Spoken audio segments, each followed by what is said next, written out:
따놓은 당상. 이 당상이라는 말은 조선시대 정삼품 이상 되는 굉장히 높은 관직을 뜻합니다. 오늘 우리식으로 하면 장관이라든지 차관 정도 되는 굉장히 높은 관직을 뜻하는 것인데, 따놓은 당상이라는 것은 이 높은 지위를 이미 얻은 것이나 마찬가지다라는 뜻으로, 자기가 계획하는 것이나 지금 되어지는 일들이 확실히 될 것을 뜻하는 말로 사용되어집니다. 그래서 따놓은 당상이다, 반드시 일은 이루어진다라는 것이죠. 가령 어떤 한 학생이 초등학교 때부터 중학교, 고등학교 때까지 전교 1등을 한 번도 놓친 적이 없는 굉장히 머리도 좋고 공부도 열심히 하는 아이가 있다면, 그 아이는 자기가 원하는 대학교 어느 곳이든 갈 수 있을 거예요, 그죠? 그것을 이제 따놓은 당상이다, 원하는 대학교에 언제든 들어갈 수 있다, 그래서 따놓은 당상이다, 이렇게 이제 사용합니다. 그런데 교회 다니는 우리 성도들이 이 따놓은 당상으로 생각하는 것이 있습니다. 그것은 우리가 천국에 들어간다라는 것입니다. 천국에 들어간다. 천국에 가는 것을 따놓은 당상으로 여기는 것은 예수님을 믿는 성도에게 천국이 주어진다라고 성경은 말씀하고 있기 때문입니다. 그래서 요즘은 잘 쓰지 않는 말이 되었지만 예수천당 불신지옥이라는 말이 있습니다. 예수님을 믿기만 하면 천국은 뭐예요? 따놓은 당상이에요. 예수님을 안 믿으면요, 지옥을 따놓은 당상이 되는 거겠죠. 이거는 이렇게 표현되는 건 맞지 않는 것 같은데, 어쨌든 지옥에 간다. 물론 이 말은 잘못된 건 아니에요. 예수천당, 이 불신지옥은 분명히 성경의 가르침입니다. 하지만 이것 때문에 잘못된 믿음을 가진 사람들이 적지 않은 것도 사실입니다. 예수 천당만 외치게 되면 문제가 생깁니다. 왜냐하면 예수 천당 불신 지옥은 우리의 영원한 운명에 대해서는 알려주고 있지만, 지금 당장 이 땅에서 어떻게 살아야 될지에 대해서는 아무것도 말해주고 있지 않기 때문입니다. 그래서 예수 천당만 붙들고 사는 사람 중에는 세상 사람들과 다를 바 없이 자기 마음대로 살아가는 경우가 적지 않아요. 천국을 이미 따놓은 당상으로 생각하기 때문입니다. 어떻게 보면 이것이 오늘날 우리 사회에서 이 교회와 성도가 많은 비난을 받는 이유 중에 하나입니다. 세상 사람들이 볼 때에 교회나 성도가 자신들과 다를 바가 없이 보여요. 똑같이 자기 이익 때문에 싸우고 속이고 빼앗는 일을 합니다. 똑같아요. 그런데도 자기는 천국에 간대. 세상 사람들이 내가 볼 때는 저 사람이나 나나 똑같이 자기 이익 때문에 싸우고 다투고 빼앗는 거 다 똑같이 하는데, 근데 교회 다니는 사람은 그래도 난 천국 간다, 예수 믿으니까 난 천국 간다, 이렇게 말하니까 기가 막힌 거예요. 그래서 어떤 사람은 한국 교회가 말하는 천국이 진짜 천국이라면 난 그런 천국 보내줘도 안 간다, 이렇게 말하는 것을 제가 들은 적이 있어요. 참 듣기 민망하고 부끄러운 말이죠. 물론 예수님을 믿으면 천국에 갑니다. 예수 천당 불신 지옥, 그 성경이 가르치는 분명한 진리예요. 하지만 성경이 가르치는 진리의 전체를 담고 있는 것은 아닙니다. 성경은 예수님을 믿으면 천국에 간다라고 분명히 가르치지만, 그렇다고 천국이 따놓은 당상이라고 말씀하지는 않습니다. 누가 천국에 가는지에 대한 예수님의 말씀을 한번 들어보세요. 마태복음 7장 21절 말씀입니다. 자, 이 말씀 같이 한번 읽습니다. 시작. 나더러 주여 주여 하는 자마다 다 천국에 들어갈 것이 아니오 다만 하늘에 계신 내 아버지의 뜻대로 행하는 자라야 들어가리라. 주여 주여 하는 자마다 다 천국에 들어가는 것 아니다. 내 아버지의 뜻대로 행하는 자라야 천국에 들어간다. 예수님을 믿는다고 말만 해서는 안 된다는 거예요. 하나님의 뜻대로 살아야 돼요. 이 말씀에 따르면 분명 예수님을 믿기만 하면 천국은 따놓은 당상이다 라는 말이 틀렸다는 것을 알 수가 있어요. 물론 천국은 믿음으로 가는 것입니다. 하지만 그 믿음 안에는 하나님의 말씀에 대한 순종이 반드시 들어있어요. 하나님 말씀에 대한 순종이 없는 믿음은 거짓 믿음이에요. 그리고 그 거짓 믿음으로는 천국에 들어갈 수가 없습니다. 그렇기에 예수 천당을 외치면서 내가 어떻게 살아도 천국은 따놓은 당상이다 라고 생각하는 것은 완전히 잘못된 생각이에요. 착각이에요. 자, 우리는 이러한 사실을 오늘 우리가 이제 살펴볼 본문을 통해서 분명히 알 수가 있습니다. 오늘 본문은 설교 제목에 나온 것처럼 바울이 에베소 교회 성도들을 위해 드린 세 가지 기도 제목을 그 내용으로 하고 있어요. 그런데 우리가 이 본문을 살펴보기 전에 주목해야 될 부분이 있습니다. 주목해야 될 부분이 있습니다. 그것은 바울이 지금 위에서 기도하는 사람들이 누구냐라는 거예요. 바울이 지금 누구를 위해서 기도하느냐? 아니 방금 에베소 교회 성도들을 위해서 기도한다고 말하지 않았습니까? 그런데 여러분, 우리는 보통요 어떤 사람들을 위해서 기도합니까? 예수 믿지 않는 이웃을, 예수 믿지 않는 사람들을 위해서 기도하고, 교회 안에 있는 사람들이라면 아직 믿음이 연약한, 이제 신앙을 갖기 시작한 그런 사람들을 위해서 우리가 기도하고, 혹은 고난에 빠져가지고 어려워하는 그 성도들을 위해서 기도하는 거, 이건 너무나 당연하게 생각하죠. 근데 사도 바울이 지금 위에서 기도하는 사람들은 이런 사람들이 아니에요. 사도 바울이 지금 기도하는 사람들은 이미 예수님을 믿고 구원의 확신을 가지고 교회에서 열심히 봉사하고 있는 그런 성도들이에요. 어떻게 보면 기도해 줄 필요가 없는 것처럼 느껴지는 그런 성도들을 위해서 기도하고 있어요. 가령 여러분, 교회에 오래 다닌 장로님이나 이 권사님 위해서 여러분 기도하신 적 있습니까? 자주 기도하세요? 별로 그러지 않을 거란 말이에요. 그렇죠? 물론 뭐 장로님이나 권사님이 어려움에 처하고 고난을 받는다 이러면 우리가 함께 기도하겠죠. 그러나 평상시에는 그렇게 기도하지 않을 거예요. 우리는 대신 예수 믿지 않는 사람이나 혹은 이제 교회에 막 등록을 해가지고 이제 믿음 생활 시작하는 그런 초신자들을 위해서 우리가 기도할 거예요. 그것이 당연하다고 우리가 생각할 거란 말이에요. 하지만 오늘 본문에서 사도 바울은 우리가 보통은 기도하지 않는 이 장로님이나 권사님 등 기존의 성도들을 위해서 기도하는 거예요. 이를테면 그렇다는 거예요. 지금 기도의 대상이 기도가 필요 없다고 생각하는 그런 대상을 위해서 지금 사실은 기도하고 있는 거예요. 물론 이것은 에베소 교회 성도들의 신앙이 엉터리였다, 신앙생활은 오래 했는데 그 믿음이 아주 보잘것없는 그런 사람들이었다, 그런 뜻 아니에요.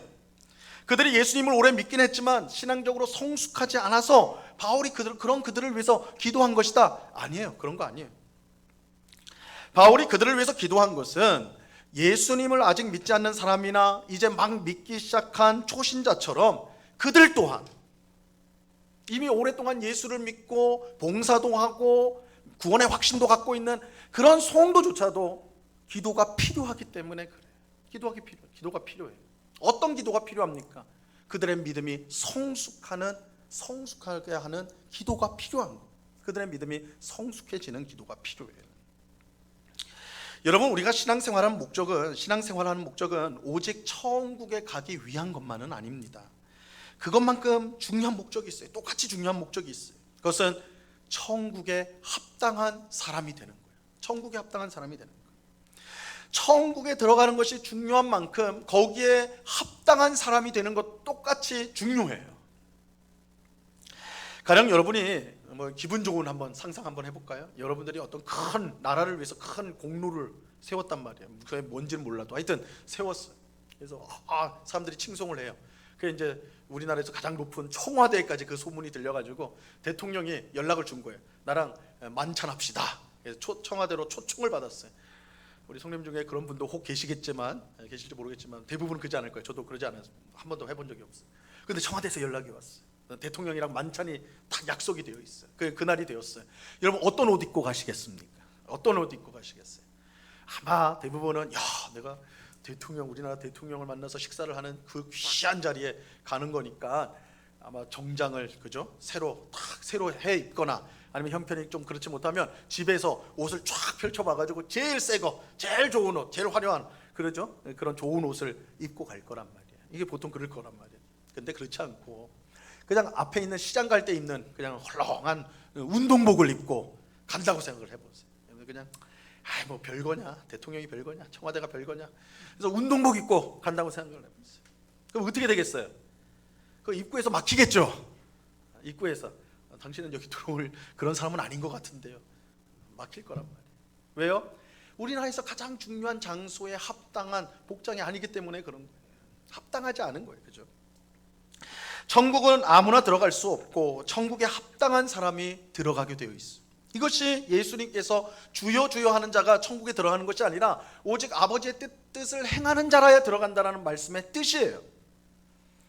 바로 이런 이유로 사도 바울은 이미 예수님을 믿고 신앙생활을 하고 있는 에베소 교회 성도들을 위해서 기도하는 거예요. 예수님을 믿기 시작했다고 끝난 게 아니에요. 내가 직분을 받았다고 끝난 게 아니에요. 내가 오랫동안 교회를 다녀왔으니까 이 정도 했으면 됐다, 아니라고요. 따놓은 당상이 아니에요. 구원이 따놓은 당상 아니에요. 천국이 따놓은 당상이 아니란 말이에요. 천국에 합당한 사람이 되도록 성숙한 믿음을 가져야 돼요. 그렇게 바울은 오늘 본문에 나오는 것처럼 에베소 교회 성도들의 믿음을 위해서 기도합니다. 기도할 필요가 없다고 우리는 생각하는 바로 그들을 위해서 기도하는 거예요. 자, 그렇다면 바울은 에베소 교회 성도들의 믿음을 위해서 기도하는데 구체적으로 무엇을 위해 기도했을까요? 이 세 가지 기도 제목으로 기도를 했습니다. 이 세 가지 기도는 에베소 교회 성도들뿐만 아니라 오늘 우리에게도 똑같이 중요한 기도입니다. 그러므로 이 기도의 내용을 아는 것과 함께 실제로 이 기도를 드리는 것이 중요합니다. 오늘 설교를 들으면서 바울이 이런 기도를 했구나, 이렇게 아는 것은 50점도 안 되는 거예요. 그걸 알고 이게 내 기도로 삼으셔야 돼요. 나를 위한 기도고 내가 드려야 할 기도인 것입니다. 그렇게 삼고 매일 이 기도로 하나님 앞에 나아갈 때 우리의 믿음이 아름답게 성숙하는 그런 귀한 역사가 임하게 될 것입니다. 자, 오늘은 바울이 에베소 교회 성도들을 위해 드린 이 세 가지 기도 중에 첫 번째 기도 제목만 우리가 이제 살펴보도록 하겠습니다. 원래는 세 가지 다 하려고 했는데 시간이 너무 길어질 것 같더라서 제가 과감하게 잘라버렸어요. 그래서 오늘 한 가지만 살펴보겠습니다. 첫 번째 기도의 제목만 살펴보겠습니다. 자, 그 첫 번째 기도의 제목은 속사람을 능력으로 강건하게 하는 것입니다. 속사람을 능력으로 강건하게 해달라는 것이에요. 자, 오늘 보면 16절 말씀을 보시기 바랍니다. 다 함께 16절 말씀 읽습니다. 시작. 그의 영광의 풍성함을 따라 그의 성령으로 말미암아 너희 속사람을 능력으로 강건하게 하시오며. 자, 여기에 나오는 이 속사람을 강건하게 해달라고 할 때 이 속사람은 육체를 상징하는 겉사람과 대조되는 것으로서 사람의 마음을 뜻하는 거예요. 사람의 마음. 그러니까 우리의 마음을 강건하게 하옵소서, 강하게 하옵소서라는 뜻입니다. 고린도후서 4장 16절 하반절에 보면요, 우리의 겉사람은 낡아지나 우리의 속사람은 날로 새로워지도다. 그래서 겉사람이 낡아진다 할 때 이 겉사람은 우리 육체를 말하는 거예요. 아무리 건강한 사람도요, 나이가 들면 약해지기 마련이에요. 그렇죠? 우리의 겉사람은 이렇게 낡아지나, 그러나 우리의 마음은 나이가 들어도 우리의 마음은 하나님이 힘 주시고 능력 주시면 날로 새로워져요. 그래서 우리의 마음은 새로워진다, 이 말씀입니다. 자, 사도 바울은 에베소 교회 성도들의 마음을 강건하게 해달라고 기도하였습니다. 여러분, 몸이 건강한 것 너무 중요해요. 근데 그것만큼, 아니 그 이상으로 마음이 건강한 것이 중요합니다. 여러분, 몸이 아무리 강해도요, 마음이 병들면요, 그 사람은 곧 병들게 돼 있어요. 반드시 그렇습니다. 제가 성도님들 많이 신방에 보면 마음이 이미 약해져 있으면요, 몸도 따라서 약해져요. 반대로 몸은 약하지만 마음이 강한 분들이 있어요. 그렇죠? 나는 이제 괜찮아질 거야, 하나님 나를 도우실 거야, 하나님 낫게 하실 거야, 이런 분들은요 진짜 낫게 되더라고요. 건강해지더라고요. 마음이 중요해요. 마음이 중요해요. 사무엘상 25장에 보면 나발이라는 사람이 등장합니다. 나발이라는 사람이 등장하는데, 나발은 굉장히 부자입니다. 부자였는데 다윗이 사울에게 쫓겨나가지고 이제 피난 생활을 하는데 그의 군사들과 함께 이제 피난을 왔는데 바로 이 나발이라는 사람 근처에 머물게 되었어요. 근데 뭐 이 피난민 신세니까 뭐 할 게 별로 없잖아요. 그래서 다윗이 지시를 해서 군사들이 이 나발의 이 나발이 많은 양떼들이 있었는데 그 양떼들을 지켜줬어요. 그 병사들이 밤낮으로 그러니까 성벽이 되어준 거예요. 그래서 양들이 늑대나 곰이나 이런 맹수에게 잡혀가지 않도록, 또 도둑이나 강도들에게 빼앗기지 않도록 다윗의 군사들이 탁 지켜 보호해 줬어요. 그러니까 나발은 다윗에게 큰 신세를 진 사람이었습니다. 근데 어느 날 다윗이 그 부하들을 위해서 이 나발에게 우리에게 양식을 좀 우리에게 공급을 해달라, 이 부탁을 합니다. 사실은 이 부자였기 때문에 큰 어려운 부탁은 사실은 아니었어요. 그런데 이 나발은 참으로 강팍하고 또 무지한 자, 정말 이 어리석은 자였어요. 그래서 단칼에 거절합니다. 은혜를 잊어버리고 단칼에 거절하는데, 그냥 거절만 한 게 아니라 다윗을 굉장히 모욕을 줍니다. 주인을 떠나가지고, 사울을 말하는 거예요. 주인을 떠나가지고 아주 패역한 이런 신하들이 요즘에 많다 하면서 다윗을 바로 공격을 해버려요. 그러니까 이게 배은망덕도 이런 배은망덕이 없죠. 다윗이 그 소식을 전해 듣고는 엄청나게 이제 분이 난 거예요. 자기가 은혜를 베풀었는데, 지켜준 게 어딘데, 근데 오히려 은혜를 이거 원수로 갚은 거 아니에요? 다윗이 너무 화가 나가지고 내가 나발을 죽여야 되겠다. 그래서 군사를 이끌고 출발을 하였어요. 근데 이 소식을 들은 나발의 아내였던 아비가일, 이 아비가일은 굉장히 현명한 여인이었습니다. 지혜로운 여인이었어요. 나중에 다윗의 부인이 됩니다. 나중에 부인이 되는데, 어쨌든 이 아비가일이 그 소식을 듣고는 집에서 음식을 빨리 만들어 가가지고 다윗이 오는 길에 먼저 찾아가 가지고 음식을 주면서 다윗의 노를 가라앉혀요. 그래서 다윗이 이 아비가일의 행동을 보고 나발을 죽이려는 그 일을 멈추고 돌아가게 됩니다. 근데 그때 나발은 뭐 하고 있었느냐? 나발은 술 퍼먹고 있었어요. 너무 신나가지고 막 술 먹고 이러고 있었어요. 아비가일이 돌아와서 술 마시고 막 고주망태가 된 남편을 보니까 이게 기가 막히죠. 근데 술 취한 사람한테 뭐라고 할 수는 없으니까. 그 다음날 나발이 이제 정신 차리고 일어났을 때 아비가일이 말합니다. 사실은 어제 다윗이 당신을 죽이려고 왔다. 딱 그 얘기를 듣고 나발이요, 그 즉시 그 마음이 낙담이 되면서 돌처럼 굳어버렸어요. 그런데 이게 재밌는 게, 이 낙담하였다 이 말을 영어 성경에서 뭐라고 표현을 하냐면, 그의 마음이 그 안에서 죽었다, 이렇게 표현을 해요. 그의 마음이 그 안에서 죽었다. 마음이 죽었다는, 아비가일 아내의 말을 듣고 다윗이 자기를 죽이려고 왔다라는 그 말을 듣고는 이 나발의 마음이 죽어버렸어요. 그 마음이 죽으니까 어떻게 돼요? 몸이 그 증상이 나타나요. 시름시름 앓기 시작하는 거예요. 그리고 한 10일 정도 앓다가 결국은 나발이 죽어버립니다. 죽게 돼요. 이상하지요? 그 전날까지만 건강하게 술 마시고 하여튼 그랬던 사람인데, 그 소식을 듣고는 마음이 죽어버리자 실제로 10일 후에 죽어버렸어요. 여러분, 마음이 너무너무 중요해요. 마음이 얼마나 중요한지 몰라요. 잠언 4장 23절은요 마음의 중요성을 이렇게 말씀합니다. 이 말씀도 같이 읽습니다. 시작. 모든 지킬 만한 것 중에 더욱 내 마음을 지키라. 생명의 근원이 이에서 남이니라. 마음이 중요한 이유가 뭐예요? 생명의 근원이에요. 생명이 마음에서 흘러나오는 거예요. 그러니까 마음이 죽으면 생명이 끊기는 거예요. 사람이 죽는 거예요. 자, 이처럼 마음이 중요한데 이것은 신앙생활에서도 마찬가지입니다. 우리는 주일마다 지난 주간의 삶을 회개하고 새로 시작하는 한 주는 주님의 뜻대로 살겠다라고 그렇게 마음을 다잡지요. 여러분들 오늘 교회에 나와서 딱 자리에 앉아서 제일 먼저 뭘 하셨습니까? 보통은 회개하죠. 하나님, 제가 지난 한 주간을 돌아보니까 하나님 뜻대로 산 게 없네요. 회개합니다. 용서해달라고. 그렇죠? 그 다음에 예배를 마치고 마음속에 다짐을 가집니다. 이번 한 주간은 내가 좀 하나님의 뜻대로 살아보겠다. 내가 하나님의 뜻대로 살아보겠다. 이렇게 다짐하고 가죠. 그러나 교회 입구를 탁 지나가면서 쫙 월요일부터 일주일이 쫙 펼쳐지면 어떻게 돼요? 그 굳건했던 마음이 다 날아가 버리죠. 그죠? 인생의 풍랑이 오면 그냥 다 흩어져 버리는 거예요. 다 흩어져 버려요. 그 흩어졌던 마음이 다시 언제 돌아와요? 주일날 여기 자리에 딱 얹어오면 또 와. 그죠? 그럼 그때 후회하고 또 회개하는 거예요. 하나님, 다시는 그러지 않겠습니다. 그러죠? 그리고 예배하고 또 나가가지고 또 잃어버리고 또 그 다음 주에 와서 또 찾아요. 그죠? 이게 52주 반복되는 게 우리의 삶이란 말이에요. 매번 후회와 회개와 다짐이 악순환이 계속 그게 반복이 되는 게 우리의 삶이에요. 사도 바울은 그래서 우리의 마음이 강해지도록 기도하는 거예요.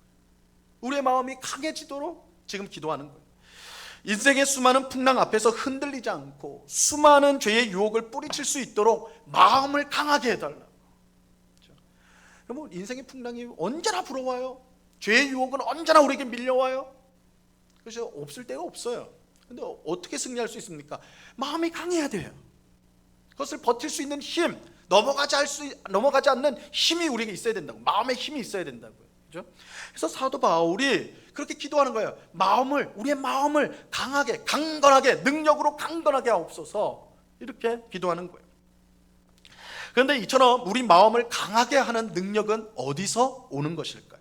16절에 보니까 그의 영광의 풍성함을 따라 그의 성령으로 말미암아, 이렇게 말씀하고 있어요. 우리의 마음을 강하게 하는 능력은 하나님의 영광의 풍성함으로부터 오게 돼 있어요. 하나님의 영광의 풍성함. 그런데 우리가 이제 성경에 보면 정말 많이 쓰이는 게 이 영광이란 단어거든요. 근데 여러분 영광이란 단어 설명해 보실 수 있겠어요? 굉장히 어려운 단어가 영광이에요. 물론 이제 연예인들이 맨날 시상식 때 하나님께 영광을 돌립니다 이렇게 멋지게 말을 하는데, 그걸 골똘히 생각해 보면 영광을 돌린다는 말이 뭔 소리인지를 잘 모르겠어요. 그죠? 그냥 칭찬한다. 근데 하나님의 영광, 하나님의 칭찬 뭐 이렇게 하기도 좀 시원찮고, 그죠? 이 영광이란 말 굉장히 어려운 말인데, 근데 이 영광이라는 건 하나님의 충만함이 드러나는 거예요. 하나님의 속성, 하나님의 성품이 드러나는 걸 영광이라고 그래요.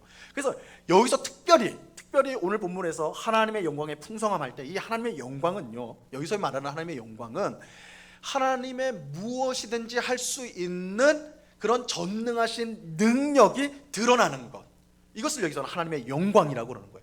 무엇이든지 할 수 있는 하나님의 전능하신 능력이 나타나는 것을 여기서는 영광이에요. 오늘 이 본문에서는, 이 구절에서는 그게 이제 하나님의 영광이에요. 영광.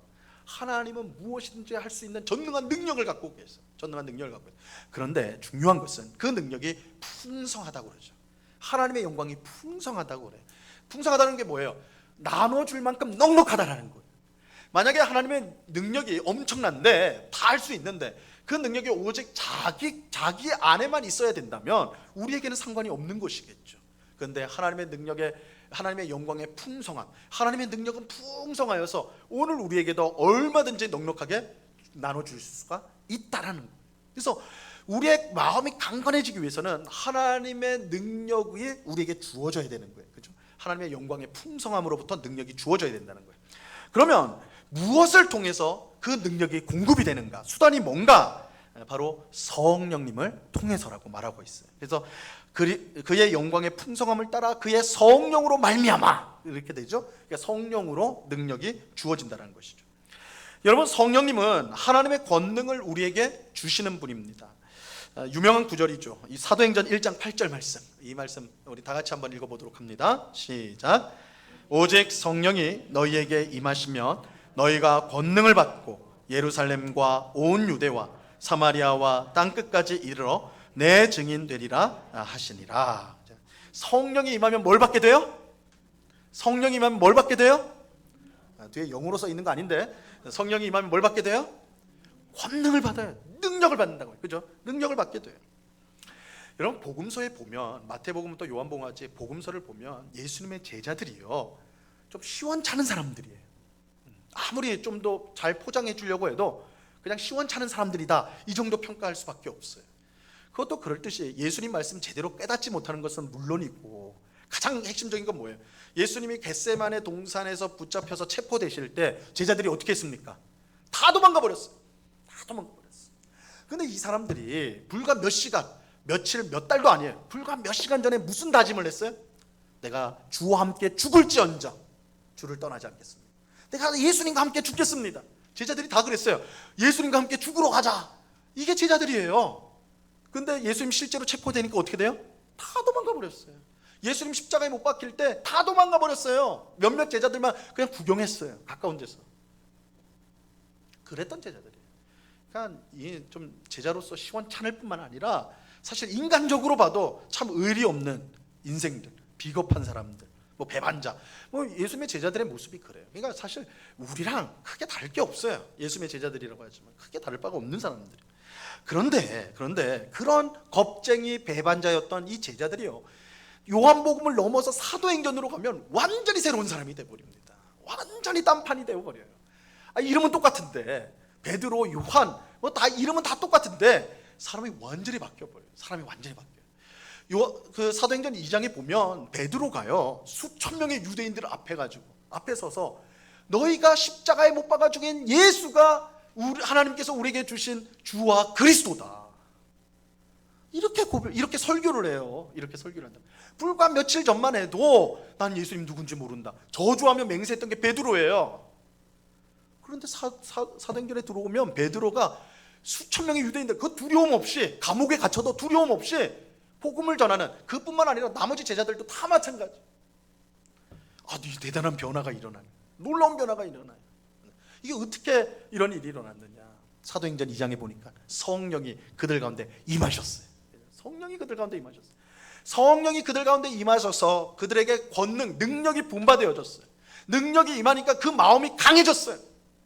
이전에는 근데 내 생명 이건 나도 예수님처럼 죽는 거 아닌가? 예수님처럼 다 뺏기는 거 아닌가? 세상에서 이거 완전 실패자 되는 거 아닌가? 그게 두렵고 무서워가지고, 그죠? 그게 부인하고 도망갔던 사람들이에요. 근데 성령을 통해서 그 마음이 강건해지니까 두려움이 사라졌어. 복음을 담대하게 전하는 사람이 될 수가 있었던 것입니다. 바로 이런 이유로 사도 바울이요, 성령님으로 말미암아 마음을 강하게 해달라고 지금 기도하고 있는 것입니다. 여러분, 매일 아침 일어나서 제일 먼저 드리는 기도가 뭡니까? 여러분, 제일 먼저 드리는 기도가 뭐예요? 기도 안 하는데요? 그러시면 안 돼요. 기도하셔야 돼요. 제일 먼저 일어나서 기도하셔야 돼요. 근데 제일 먼저 하는 기도가 뭐냐고요? 여러분들, 성령 충만을 제일 먼저 기도하시기 바랍니다. 성령의 능력으로 우리의 마음을 강하게 해달라고 기도하시기 바랍니다. 여러분, 성령이 우리의 마음을 강하게 하지 아니하시면 죄에 이길 수가 없어요. 세상을 이길 수가 없어요. 유혹에 안 넘어질 방법이 없어요. 하나님의 뜻에 순종할 수가 없습니다. 우리의 마음으로 안 돼요. 여러분이 아무리 다짐하고 결심해 보세요. 되나? 안 됐다는 게 우리 과거의 모습 아닙니까? 우리가 뒤만 돌아보면 알잖아요. 여러분, 지금까지 여러분의 힘으로, 여러분의 실력으로 하나님의 뜻대로 살아오셨나요? 그렇지 못하다는 걸 다 알죠.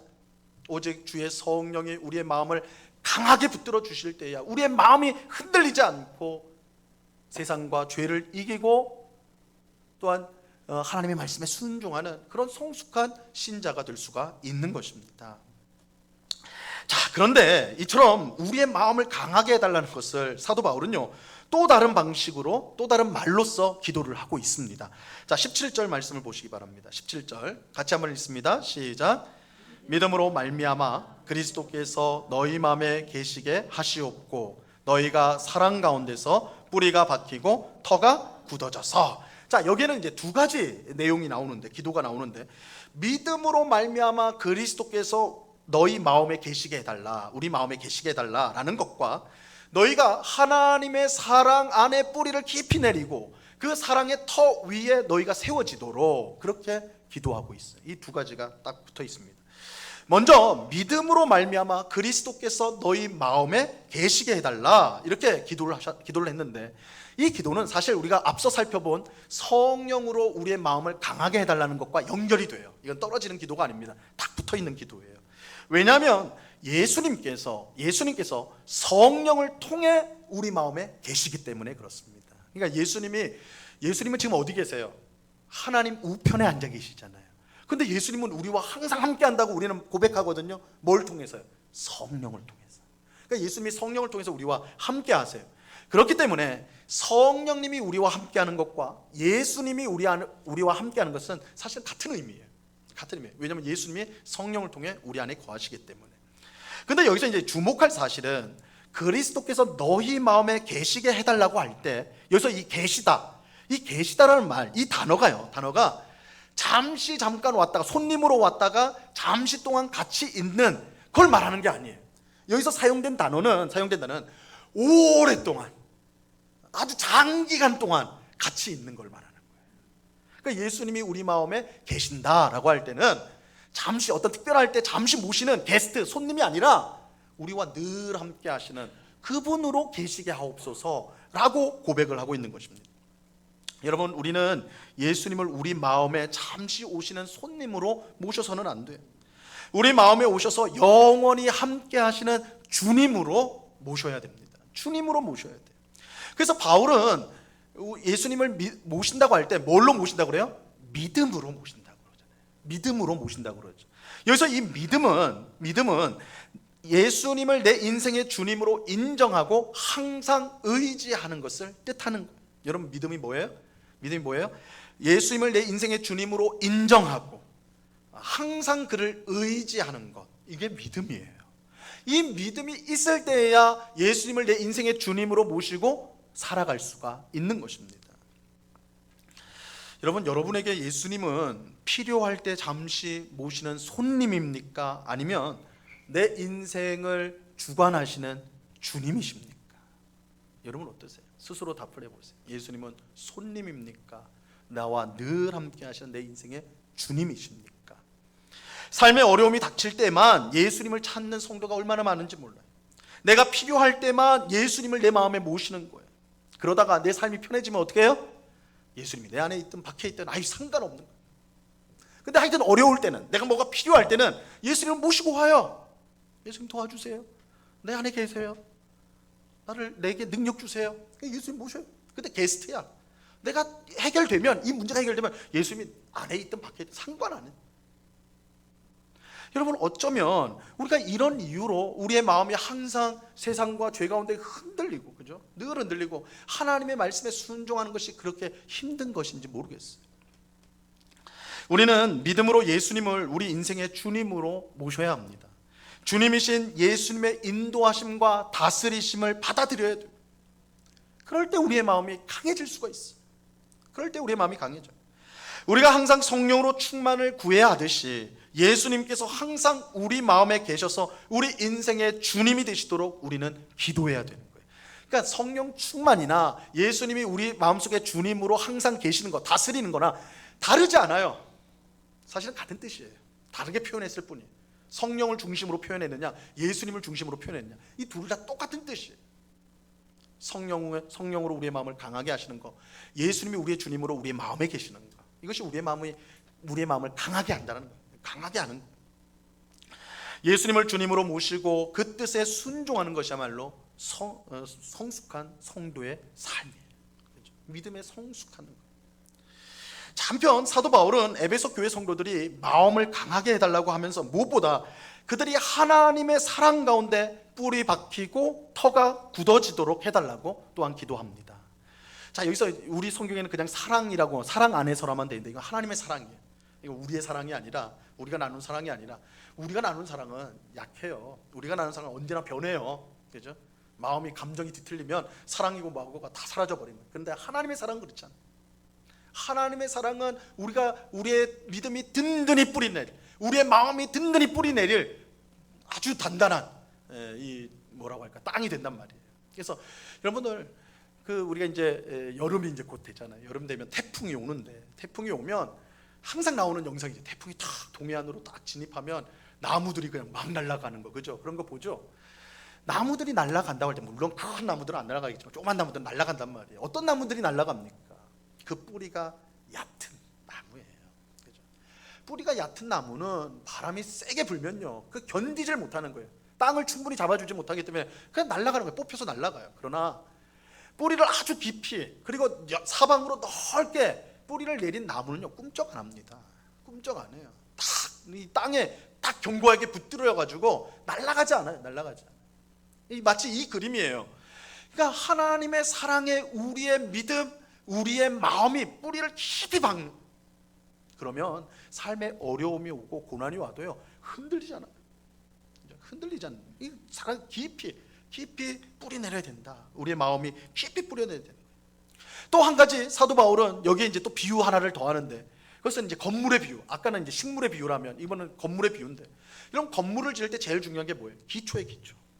어떤 기초 위에 건물을 짓는, 막 진흙탕 같이 막 물렁물렁한 땅에 건물을 지으면요, 그 보나마나 무너져요. 하지만 아주 단단한 반석 위에 집을 지으면 흔들리지 않는단 말이에요. 우리 믿음, 우리의 마음을 세울 수 있는 가장 단단한 기초가 뭡니까? 하나님의 사랑이다. 하나님의 사랑 위에 우리를 세워달라고 기도하고 있다. 그래서 지금 사도 바울은 두 가지 비유를 섞어버린 거예요. 나무처럼 뿌리를 깊이, 어디에요? 하나님의 사랑에 뿌리를 쫙 내리는 거고, 또 반석 위에, 하나님의 사랑이란 반석 위에 건물을 짓는 거. 그럴 때 우리의 마음, 또 우리의 믿음은 든든하다는, 흔들리지가 않는다라는 것입니다. 자, 이렇게 사도 바울은 에베소 교회 성도들의 마음이 하나님의 영광의 풍성함을 따라 성령으로 말미암아 강하게 되기를 위해 기도하였습니다. 이를 위하여 믿음으로 말미암아 그리스도께서 우리 안에 계시는 것, 그죠? 또 하나님의 사랑 안에 뿌리를 내리고 든든히 세워지는 것, 이것을 통해 이것으로 우리의 마음이 강해진다. 이걸 같은, 그러니까 여러 개의 기도가 들어와 있지만 사실은 같은, 우리의 마음을 강하게 하옵소서, 이 기도를 지금 드리고 있는 거예요. 중요한 것은 이 바울의 기도가 오늘 우리가 드려야 될 기도라는 것입니다. 이 기도는 우리의 기도가 되어야 됩니다. 우리는 우리의 마음이 강해지도록, 또 나만이 아니라요, 우리 옆에 있는 성도의 마음이 똑같이 강해지도록, 우리 교회의 성도들의 마음이 강해지도록 위해서 기도해야 하는 것입니다. 여러분, 우리는 지금 무슨 기도를 드리고 있습니까? 여러분, 어떤 기도를 지금 드리고 계십니까? 하나님, 코로나 걸리지 않게 해주십시오. 코로나 걸리지 않게 해주십시오. 사업이 잘 되게 해주십시오. 내 자녀가 좋은 대학 가고 좋은 데 취직할 수 있게 해주십시오. 내게 건강을 주십시오. 이렇게 기도하고 있습니까? 기도하셔야 돼요.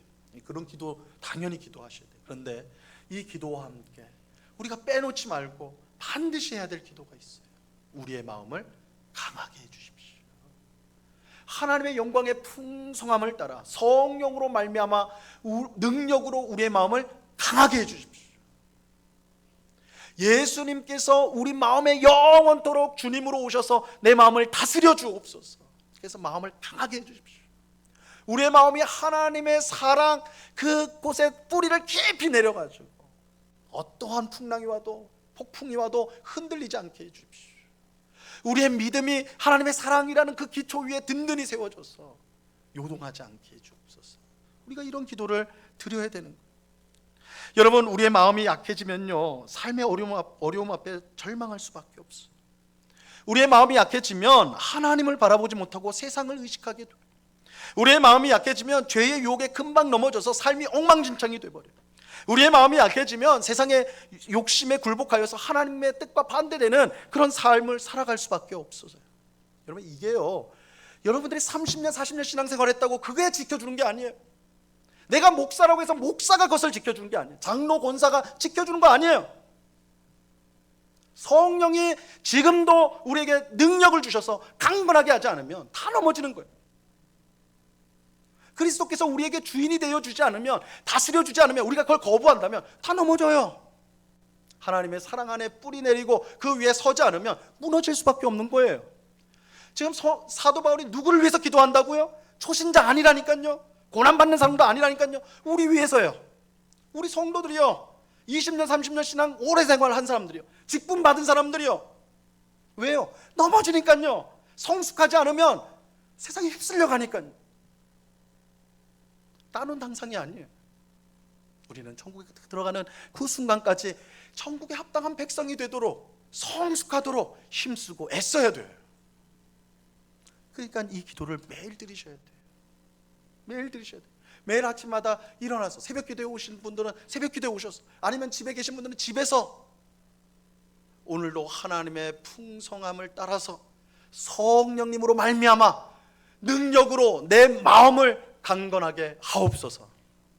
그래서 세상과 죄의 유혹을 이기게 하옵소서. 하나님의 말씀에 순종하게 하옵소서. 그래서 하나님 나라 천국에 합당한 성도로, 성숙한 성도가 되게 하여 주옵소서. 그냥 사람들한테 인정받는, 저 집사님 참 신앙생활 열심히 해, 저 권사님 장로님 정말 믿음이 참 좋아, 물론 그것도 너무너무 복된 거지만, 그러나 하나님 앞에서 자기가 그렇게 인정을 받아야죠. 사람의 인정이 아니라 하나님 앞에 인정을 받아야죠. 하나님 앞에서 천국에 합당한, 그래서 주여 주여 하는 자가 아니라 아버지의 뜻을 행함으로 천국에 들어갈 자라는 인정을 받는, 하나님 앞에서 인정받는 성도가 되어야 하는 것입니다. 오늘 이 시간에 예배하는 우리 모든 성도가 바울이 에베소 교회 성도들을 위해서 드린 기도, 오늘 우리를 위해서 드리는 기도, 이제 이 기도는 우리의 기도가 되어서 하나님의 영광의 풍성함을 따라 성령으로 말미암아 내 속사람, 내 마음을 강건하게 하옵소서. 그리스도께서 나를 다스려 주옵소서. 하나님의 사랑에 깊이 뿌리를 내리게 하옵소서. 그 사랑 위에 우리의 믿음, 우리의 마음이 든든히 서게 하옵소서. 이렇게 기도함으로 날마다 믿음이 성숙하여 하나님께 영광을 돌리는, 정말 천국으로 향해 가는 이 순례의 길을 힘있게 전진해 나가는 우리 모두가 될 수 있기를 우리 주님의 이름으로 간절히 축원합니다. 기도하겠습니다. 하나님 아버지, 감사합니다. 주님, 우리는 천국을 따놓은 당상이라 생각하여 이 세상을 우리 마음대로 살아가려고 하는, 그래도 괜찮겠지, 그렇게 안일하게 생각하는 우리의 모습은 아닌지요. 사도 바울은 에베소 교회 성도들을 향해서 간절한 마음으로, 저들이 오래 신앙생활을 했지만, 저들에게 직분이 있지만, 저들이 봉사도 열심히 하지만 그럼에도 불구하고 하나님의 풍성한, 하나님의 영광의 풍성함을 따라 성령으로 말미암아 저들의 속사람을 능력으로 강건하게 하옵소서. 사도 바울은 그렇게 기도하였습니다. 주님, 이 기도가 우리의 기도가 되어야 되는 줄로 믿습니다. 하나님 앞에 정신 차리고 우리의 마음을 동요매고 정말 천국에 합당한 백성이 되게 하여 정말 힘쓰고 애쓰는 주의 백성들이 다 될 수 있도록 주님 도와 주시옵소서. 우리를 그렇게 붙들어 주시고 인도해 주실 주님께 감사와 찬양을 올려드리오며 예수 그리스도의 이름으로 기도드리옵나이다. 아멘.